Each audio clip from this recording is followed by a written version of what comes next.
Aku 10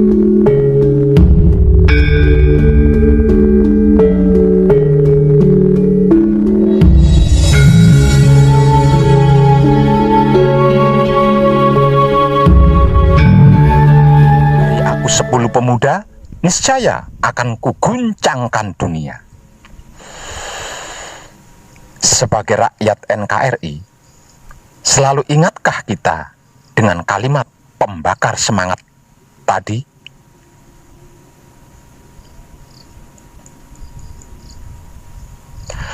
Kalimat tersebut diungkapkan oleh Presiden pertama Indonesia, yaitu Insinyur Soekarno, yang akrab disebut sebagai Bung Karno, yang aura getaran guncangannya setara atau sepadan dengan Sumpah Palapa Sang Mahapatih Gajah Mada.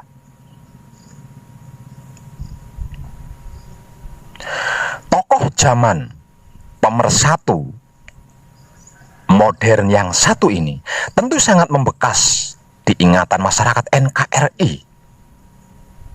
tanpa terkecuali mestinya. Bagaimana tidak, Soekarno atau Bung Karno ini adalah merupakan tokoh yang sangat berpengaruh dalam sejarah kemerdekaan Indonesia. Berbicara tentang kehebatan Bung Karno atau Insinyur Soekarno, tentu tidak akan ada habisnya. Bahkan toko-toko buku zaman dulu hingga zaman sekarang, hampir semuanya dihiasi oleh sejarah luar biasa beliau. Perjalanan panjang dan berliku demi membela tanah air Indonesia sangat patut diacungi jempol. Namun di balik kerja keras Insinyur Soekarno atau Bung Karno tersebut, bagaimanakah sejarah kelahiran sang proklamator ini? Dan siapakah sejatinya manusia hebat yang akrab disebut Bung Karno ini?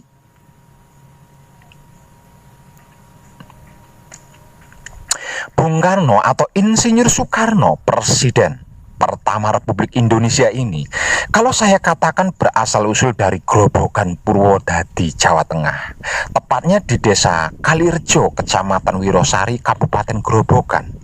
Mungkin panjenengan kaget, bahkan mungkin tidak percaya. Namun inilah kenyataannya, sesuai sabda Sang Prabu Brawijaya sebelum mangkat, yang sudah saya informasikan dalam video yang berjudul Mengungkap Sejarah yang Tersembunyi Karena Disembunyikan.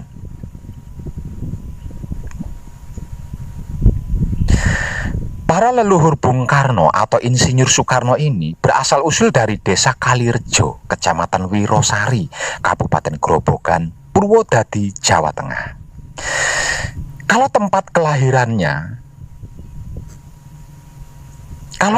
kelahiran Bung Karno atau Insinyur Soekarno adalah di Jalan Pandean 4 nomor 40, Kelurahan Paneleh, Kecamatan Genteng,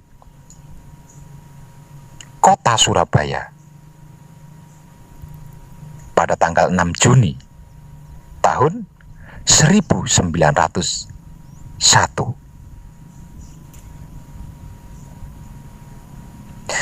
Bagaimana itu bisa terjadi? Begini kisahnya, wahai pro, kadang kinasiku sekalian.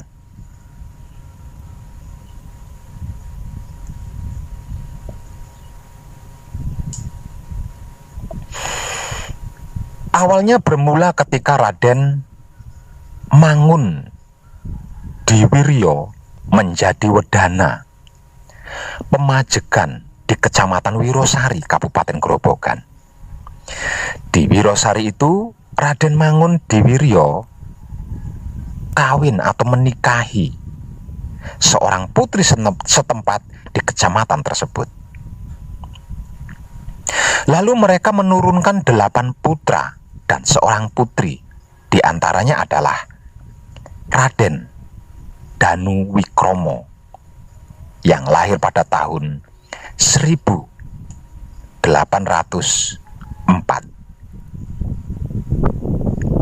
Jadi Saat perang Diponegoro meletus, Danu Wikromo sudah merupakan pemuda yang berumur sekitar 20 tahunan.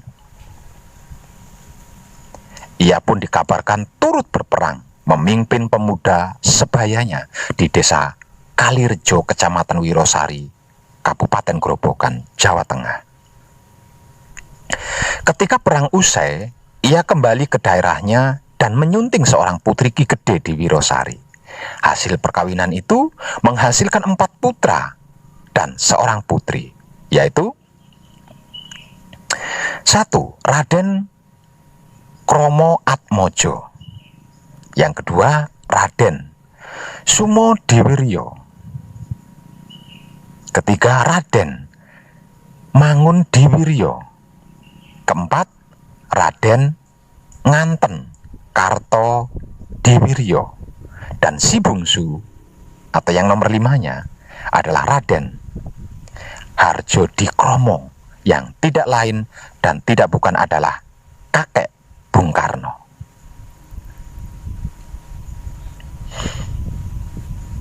Setelah menginjak dewasa, Raden Harjo Dikromo menjadi carik atau juru tulis di desa Kalirejo, Kecamatan Wirosari. Sementara kakaknya, Raden Mangundiwiryo, menjadi lurahnya. Mereka berdua menggantikan para pamong desa sebelumnya yang telah lanjut usia. Tentu saja, jabatan pamong desa itu bukan hal yang sulit diperoleh, karena kakek mereka adalah tokoh di Kawedanan Wirosari, dan ayah mereka prajurit pengikut setia Pangeran Diponegoro yang dihormati. Dalam perjalanannya di masa tanam paksa pemerintahan kolonial di tanah Jawa akibat kekalahan Diponegoro, Raden Harjo Dikromo berniat melepas jabatannya sebagai carik di Kalirejo. Kira-kira setahun setelah kelahiran putra ketiganya, yaitu Raden Sukeni Sosro Diharjo, yang tak lain adalah ayah Bung Karno, yang lahir pada tahun 1873, Raden Harjo Dikromo memantapkan hati melepas jabatannya sebagai carik dan berniat pindah ke kota lain.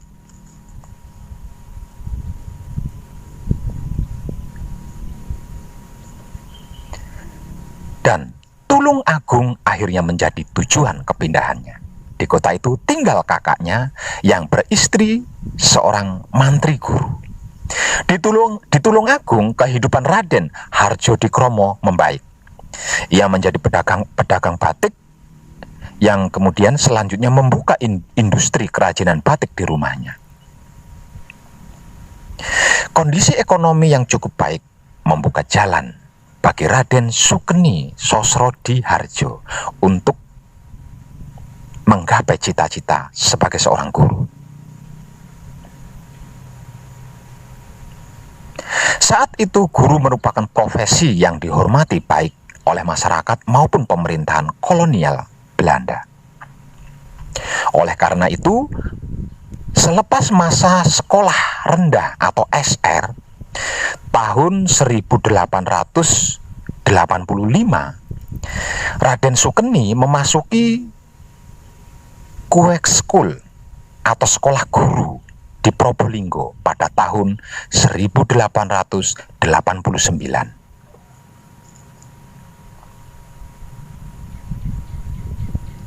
Raden Sukeni lulus dari Kuek School dengan memuaskan. Kemudian ia diangkat menjadi guru di kota Kraksaan, Kabupaten Lumajang, Kerasidenan Besuki, Jawa Timur. Tahun 1891, Raden Sukeni menerima tawaran untuk mengajar pada sekolah rakyat di Singaraja, Bali. Di Pulau Dewata itulah Raden Sukeni menyemai cinta dan menemukan pendamping hidup dengan seorang gadis Bali bernama Idayu atau Ninyoman Rai Sarimben, yang saat ini kita mengenalnya sebagai ibunda tercinta dari Proklamator Republik Indonesia Bung Karno. Setelah menikahi Idayu atau Ninyoman Rai Sarimben dari Singaraja Bali, Raden Sukeni dipindah tugaskan ke kota Surabaya, Jawa Timur sebagai guru di sekolah rakyat sulung pada tahun 1990. Ketika ditugaskan di Surabaya, Ida Ayu Nyoman Rai Sarimben, sang istri, tengah mengandung, hingga akhirnya lahirlah Soekarno di rumah dan lingkungan yang sederhana seorang guru.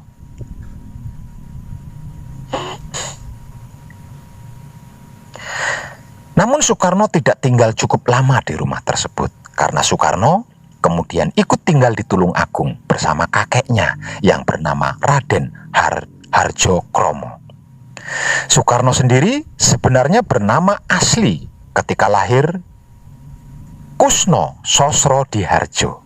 Lahir di Surabaya, Jawa Timur, tanggal 6 Juni tahun 1901 dan akhirnya meninggal di Jakarta pada tanggal 21 Juni tahun 1970 dalam usia 69 tahun sebagai Presiden pertama Republik Indonesia yang menjabat pada periode tahun 1945 hingga 1967, didampingi seorang ahli spiritual rahasia pilih tanding, yaitu M. Semono Sastro Hatijoyo. Namun nama lahir Kusno Sosro Diharjo hanya digunakan sampai Soekarno berumur 11 tahun saja. Pengganti nama Soekarno dikarenakan Kusno Sosro Diharjo sering terkena penyakit tifus. Berdasarkan kepercayaan orang Jawa, penggantian nama dapat berpengaruh terhadap kehidupan anak tersebut. Raden Sukeni Sosro Diharjo, ayahanda Soekarno, memberikan nama Karna yang merupakan nama tokoh pahlawan dalam cerita Mahabharata. Namun dalam bahasa Jawa, huruf A akan dibaca menjadi O. Maka dari itu disebut dengan Karno. Maka dari itu Karna disebut dengan Karno. Lalu ditambah awalan dengan Soe yang berarti baik atau paling baik. Maka terciptalah sebuah nama sebagai Soekarno. Soekarno. Kemudian untuk pengejaan Soekarno mengikuti ejaan Belanda yang mengubah huruf OE menjadi U. Namun Soekarno sendiri lebih senang jika namanya menggunakan ejaan U dibandingkan dengan ejaan OE atau Soe.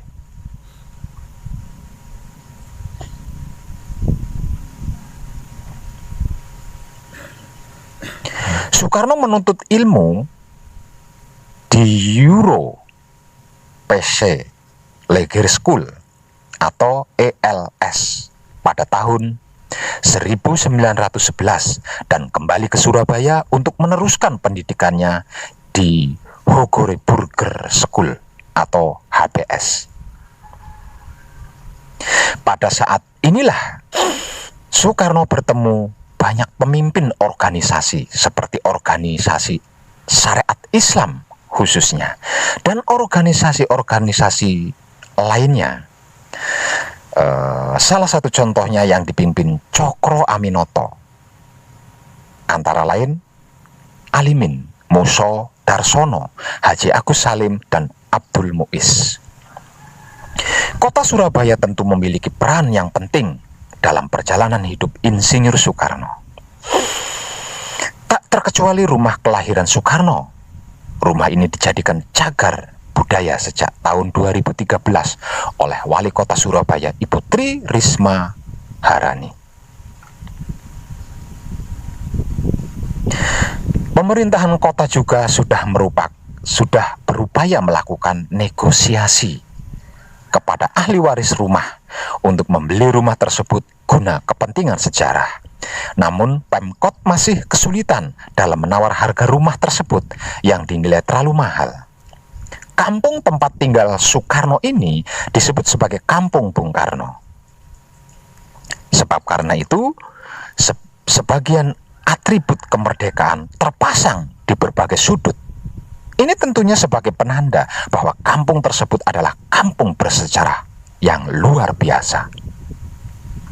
Rumah Bung Karno tersebut berdinding tembok,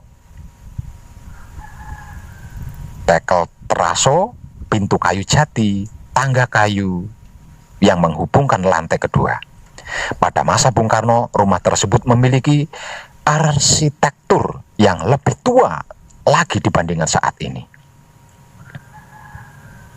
Kondisi rumah yang sederhana merupakan cerminan kepribadian Bung Karno yang juga sederhana. Kampung tersebut saat ini masih ramai dikunjungi para wisatawan, terutama jika bertepatan pada Hari Pahlawan yang jatuh pada tanggal 10 November. Itu dikarenakan Bung Karno adalah seorang founding father bangsa Indonesia yang harusnya menikmati indahnya kemerdekaan. Sebab di sepanjang hidupnya beliau sudah terlalu banyak berkorban demi kemerdekaan negara ini. Mulai dari menderitanya hidup di pengasingan, penculikan, dan perjuangan-perjuangan bersama rakyat lainnya yang menguras darah dan keringat. Namun apa yang terjadi di masa tuanya sungguh menyedihkan. Walaupun pernah memegang jabatan sebagai presiden pertama Indonesia, ternyata bukan suatu jaminan kelak hidupnya akan berakhir indah. Nyatanya justru kehidupan Bung Karno sangat tertekan akibat represifnya pemerintahan Orde Baru.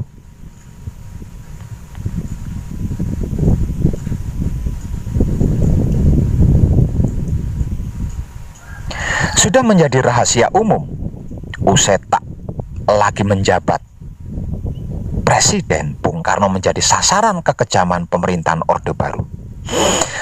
Saat tak lagi menjadi presiden, tim dokter kepresidenan yang dipimpin Profesor Siwa Besi dengan anggotanya yaitu Dr. Soeharto, Dr.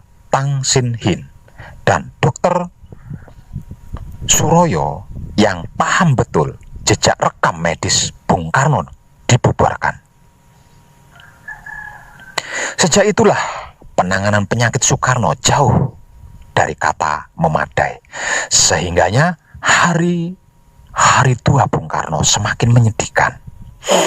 Tubuhnya digerogoti hipertensi yang mempengaruhi kerja ginjalnya. Ginjal kiri Bung Karno sudah tidak berfungsi, sedangkan yang kanan hanya berfungsi 25% saja. Komplikasi penyempitan pembuluh darah jantung, pembesaran otot jantung, dan gejala gagal jantung semakin memperparah kondisi Bung Karno.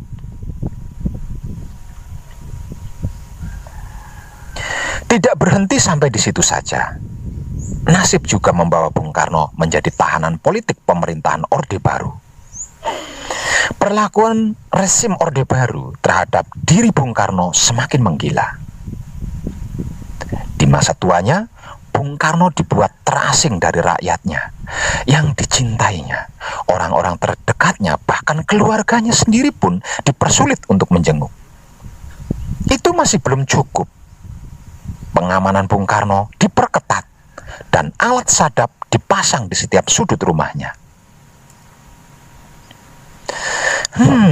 Rupanya singa tua yang sedang sakit-sakitan ini masih cukup menakutkan bagi pemerintahan Orde Baru. Sehingga mereka terus mencecar Bung Karno dengan berbagai pertanyaan, investigasi yang menuduhnya terlibat dengan gerakan 30 September PKI. Nah,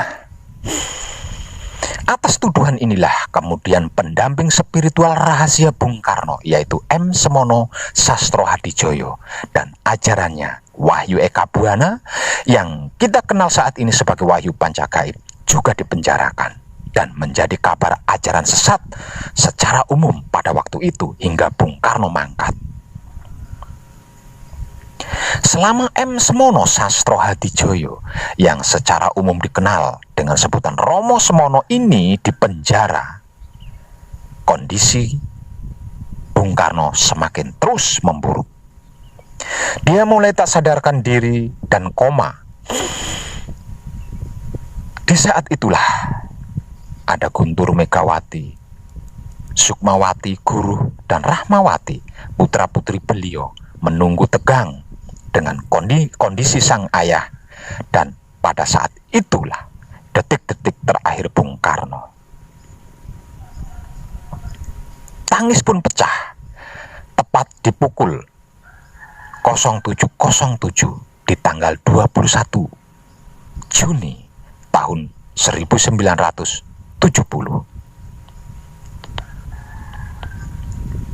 Bung Karno meninggalkan alam marcapada dunia fana ini pada usia 69 tahun.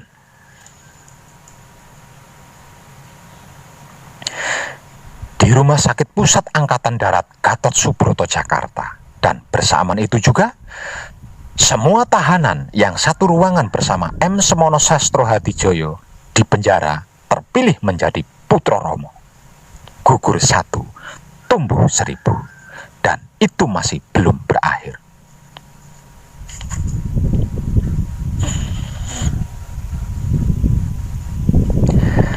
Sebelum mangkat, Bung Karno mengatakan, jika riwayatnya harus berakhir di bulan ini, dalam tahun ini, jasadnya tidak ingin dikubur dalam kemewahan. Bung Karno ingin dikuburkan dengan dikelilingi pemandangan indah dan sungai yang bening. Dia ingin berbaring di antara perbukitan dalam ketenangan di daerah Priangan, Batu Tulis, Bogor.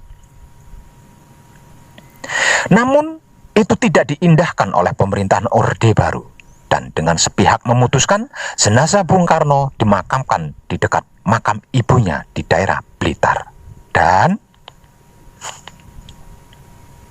setelah pemakaman Bung Karno di Blitar, M. Semono Sastro Hadijoyo dibebaskan dari penjara dengan sebuah perjanjian untuk mau didata sebagai organisasi penghayat kepribadian bagi ajarannya.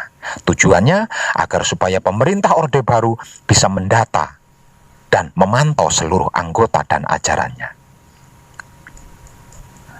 Itulah dan begitulah sekelumit sebagian kisah sejarah Bung Karno dalam perjalanan hidupnya, mulai lahir hingga akhir hayatnya, yang dapat saya informasikan kepada panjenengan semuanya tanpa tedeng aling-aling. Ada pertanyaan? Katanya kabar angin, Bung Karno tidak mati. Apa benar Pak Web, Bung Karno masih hidup? Jawabannya, Bung Karno mangkat. Bung Karno itu meninggal, mangkat atau meninggalkan dunia ini, bukan mati.